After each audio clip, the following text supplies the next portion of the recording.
I think this is a situation where, okay, let me explain it this way. I may watch CNN and MSNBC and Fox News, but really, I'm not necessarily a conspiracy theorist, but I have questions about 9/11, Sandy Hook, Jimmy Savile and the BBC. So the Trans-Pacific Partnership, the TPP. So when something like a lawsuit, and I've been involved in a $1 million lawsuit at one point in time in my life, there's always other motives, like if that makes sense. So yeah, we understand that Al Haymon is being accused of blocking venues. Yeah, we understand that Al Haymon is closing in on having the majority of mainstream boxers in his stable. I guess not to confuse you. What I'm going to say is this: Top Rank. We've talked about it. We've talked about it for well over a year now. It's becoming increasingly difficult for them to put on fights. For some reason, I'm thinking, is there losses? Is Top Rank losing any money anywhere, or do they predict future losses if PBC continues to do what they're doing? Now remember, you have to understand, boxing fans, in my opinion, are confused. You're getting free boxing. I had a wish come true when I was on here covering multiple Carl Frampton fights and saying, this guy is good. I just wish American fans get to see him. I wish he would come over to the United States just to get on Showtime, HBO, anywhere. This was long before we even knew what the PBC was. And guess what? Carl Frampton on July the 18th, 2015 is going to be fighting, I forgot the guy's first name, Gonzalez somebody.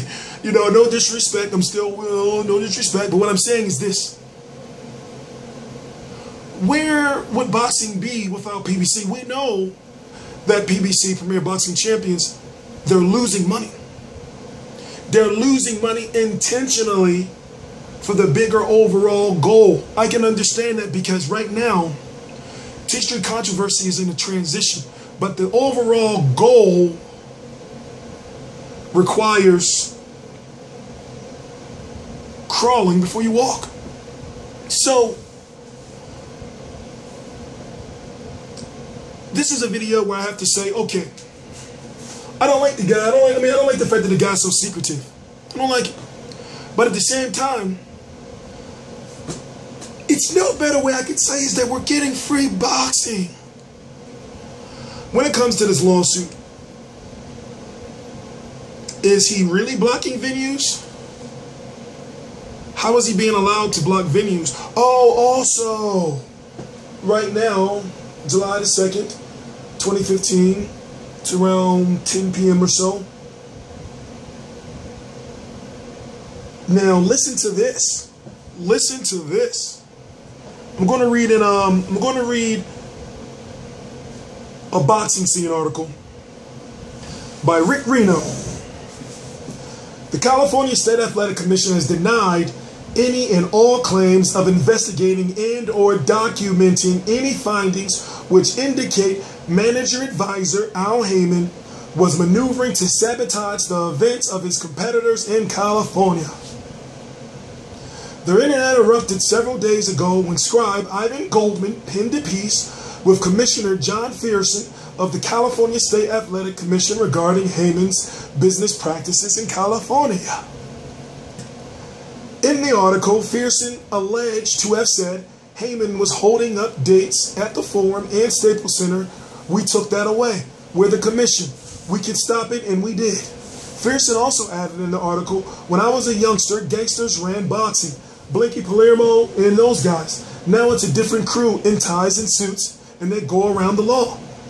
But all of this information is news to John Corvelli, the chairman of the California State Athletic Commission.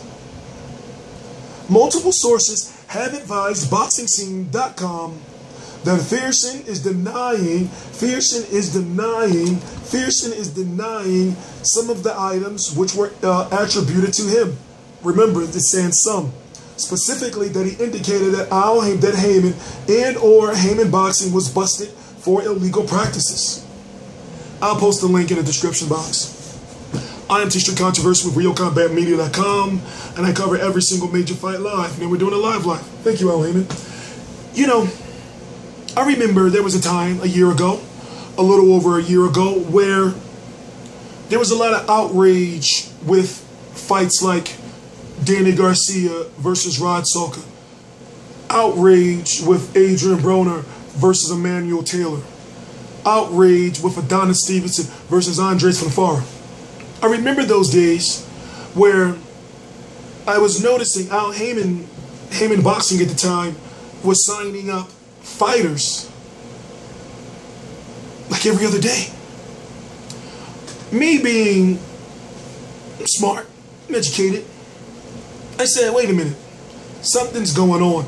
We know that Richard Schaefer is not with Golden Boy Promotions anymore at that time. We know that Richard Schaefer, Al Haymon was close. We know that Oscar De La Hoya was leading some type of rebellion towards it. He wanted control over the fighters, in which he lost to his own. It was Oscar's fault. Let's just talk about it. I've lost many things from my alcohol use in the past and my mental health issues in the past. So when it comes to Oscar, remember, I could relate.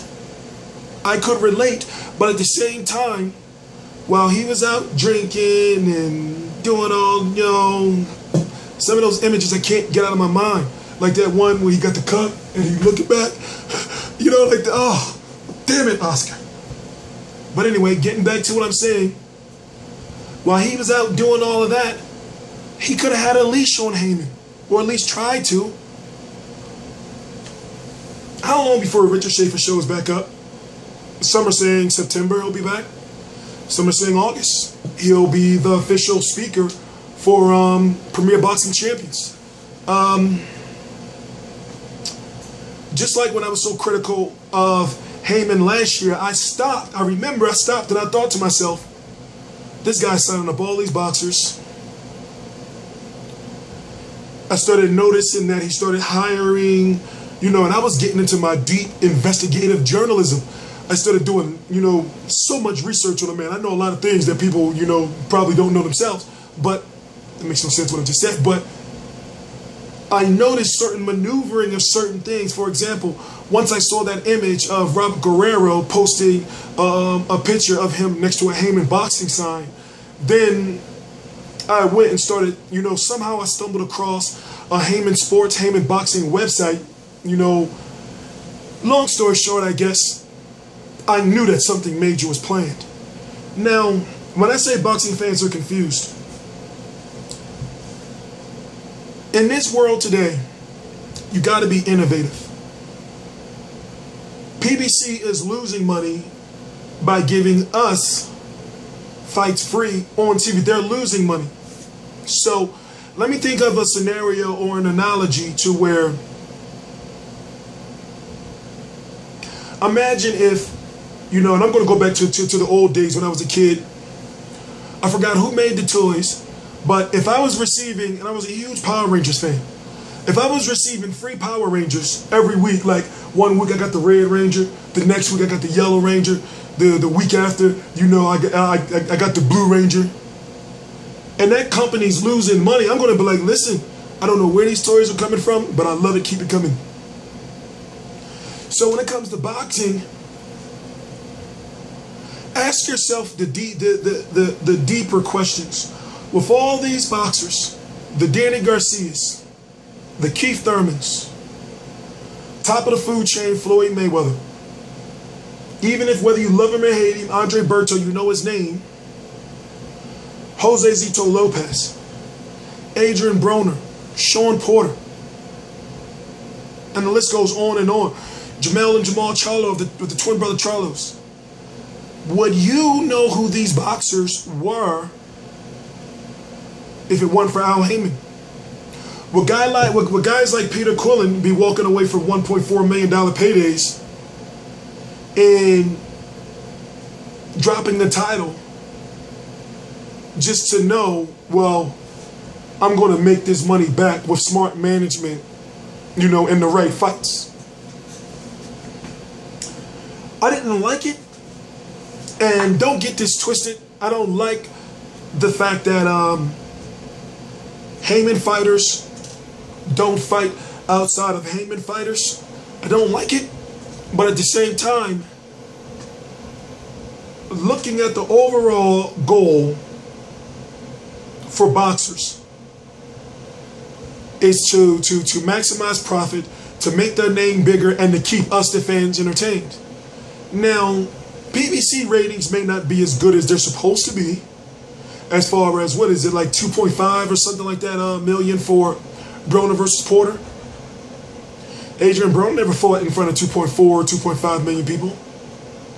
So even if that's not the 5 million that they were expecting or above, as time goes on, more and more people, whether they're channel surfers or not, look at the term channel surfers, they at least had a glimpse of who Adrian Broner is. When it comes to the Muhammad Ali Act, the Muhammad Ali Act is basically to permit managers from acting as promoters.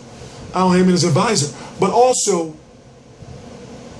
the Muhammad Ali Act is in place for the fighters, not the promoters. So, you think these fighters are going to be taking a stand? Put it this way.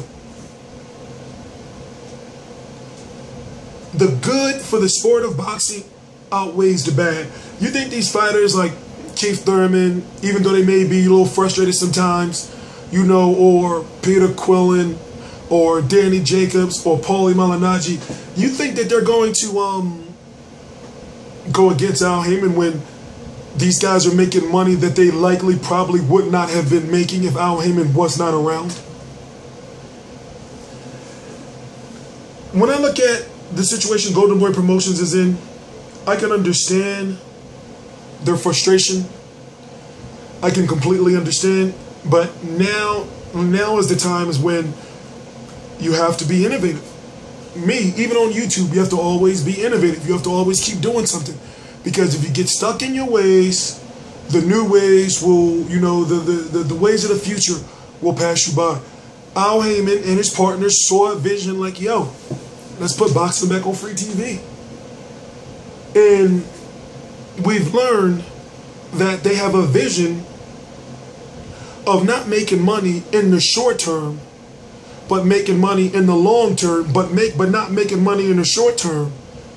Who does that benefit? The fans and the fighters. You got these people pumping millions and millions and millions and millions of dollars into boxing for us. And guess what? The fighters are getting paid and we're getting boxing. Okay, yeah, we may not like all the matchmaking, but I have to say this. Open your minds and really look at what may or may not be going on, especially the fact that Golden Boy Promotions is suffering. Top ranked boxing, especially with this whole WBO situation, they're suffering. So, in my opinion, of course they're going to be a little bitter. When you have to put on rematches and you have the majority of the best 140, 147 pound fighters, Haymon boxers, who are Haymon boxers, and when it comes to top rank, who are their best 140, 147 pound fighters? Think about it. They have to, it's becoming increasingly difficult, or I can imagine it's becoming difficult for them to make matches. You got Oscar De La Hoya, who has his own network. It's not, it's still in the beginning phases because we know that they're likely not going to be on Fox Sports anymore. We have Top Rank putting on fights on True TV. But it's like, where was this 2-3 years ago? And were you ever going to do that? Did Top Rank always, in my opinion, maybe they got too comfortable. But I want to rest my voice. go to the gym. TstreeT Controversy. TstreeT Controversy Live.